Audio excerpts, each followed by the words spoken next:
Puerto Rico, 1938, Nicky Cruz lahir dalam rumah yang dipenuhi asap dupa, mantra roh, dan cawan darah ritual. Ayahnya adalah dukun besar, ibunya seorang penyihir. Ia dibesarkan bukan dalam pelukan kasih, tapi dalam kutukan. Kau adalah anak iblis. Aku menyesal telah melahirkanmu, kata ibunya saat Nicky masih kecil. Setiap anak membutuhkan kasih. Tapi Nicky menerima kebencian. Dia tumbuh dengan luka yang tak kelihatan, namun mematikan. Luka karena tidak dikasihi. Di matanya hidup tidak punya arti. Di hatinya cinta adalah kebohongan. Ketika berusia 15 tahun, Nicky dikirim ke New York. Harapannya adalah awal baru. Tapi itu hanyalah pelarian ke jurang yang lebih dalam. Ia mendapati dirinya di Bronx. Hidup sendirian di jalanan tanpa siapapun yang peduli. Dan di sana ia menemukan keluarga baru. The Mau Maus, geng paling brutal di kota. Dalam waktu singkat, Nicky menjadi pemimpin mereka.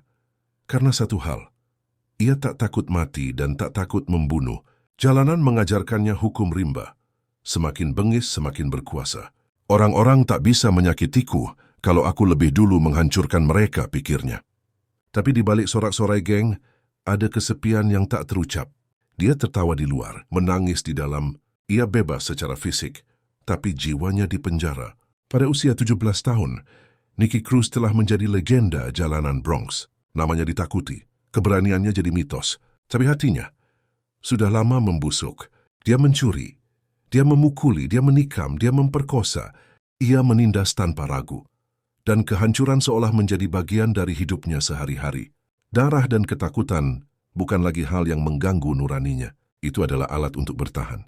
Itu adalah cara hidup yang menekan luka batinnya. Tapi saat malam tiba, ketika lampu padam dan suara gaduh kota mulai reda, Nicky memandang langit dari balik jendela retak markas gengnya dan bertanya dalam hati, kalau aku mati malam ini, kemana aku pergi? Bayangan wajah-wajah yang pernah dia sakiti mulai menghantuinya, tapi ia tak tahu cara berhenti.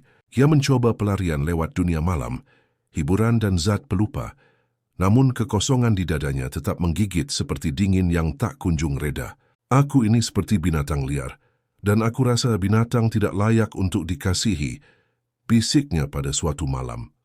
Lalu suatu hari, datanglah seorang pria asing, sederhana kurus, pendiam, namanya David Wilkerson, seorang pendeta muda dari daerah pedesaan Pennsylvania.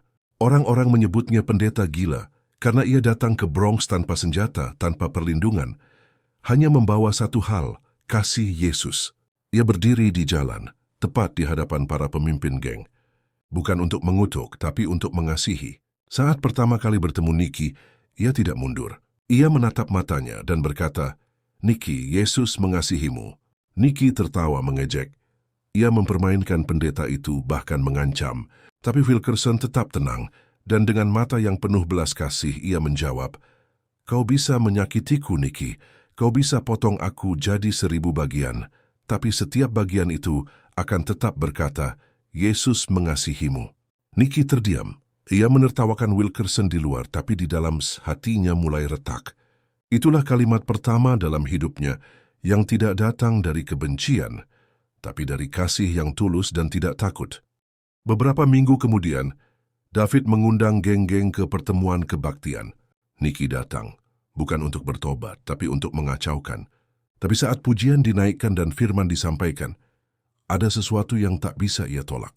Saat altar call diberikan, ia berusaha berdiri tapi tubuhnya gemetar. Air mata mulai mengalir. Ia maju ke depan dan jatuh berlutut. "Tuhan, jika Engkau nyata, ubahlah aku." Dan malam itu darah Yesus menembus jiwanya. Yang selama ini keras mulai pecah. Yang selama ini mati dibangkitkan. Hari itu, Nicky menyerahkan pisau gengnya. Ia tinggalkan The Mau Maus. Ia mulai hidup baru. Ia masuk sekolah Alkitab. Ia mulai belajar firman. Ia menikah dengan Gloria, wanita yang mendampinginya dalam pelayanan. Bersama David Wilkerson, mereka mendirikan Teen Challenge, sebuah pelayanan yang hari ini telah menyelamatkan jutaan pemuda dari narkoba, geng, dan kehancuran moral. Tuhan bukan hanya memaafkanku, Dia memberiku tujuan. Nicky Cruz ia pergi ke penjara-penjara, ke jalanan, ke tempat-tempat terkutuk, mencari orang-orang yang seperti dirinya dulu, penuh luka, tapi rindu diselamatkan. Hari ini, mungkin kamu seperti Nicky, Mungkin kamu penuh luka, penuh amarah, penuh kehampaan. Mungkin kamu merasa terlalu kotor untuk dikasihi.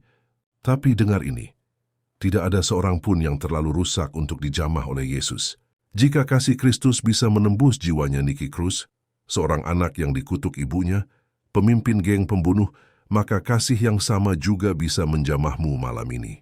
Yesus sedang memanggilmu, aku mengasihimu, aku mati untukmu, aku bisa membuatmu baru. Jangan tunda, jangan tunggu rusak lebih dalam, datanglah kepada salib, datang kepada kasih yang bisa membuat jiwamu hidup kembali. Yesus tak datang untuk orang baik, Ia datang untuk orang rusak seperti kita.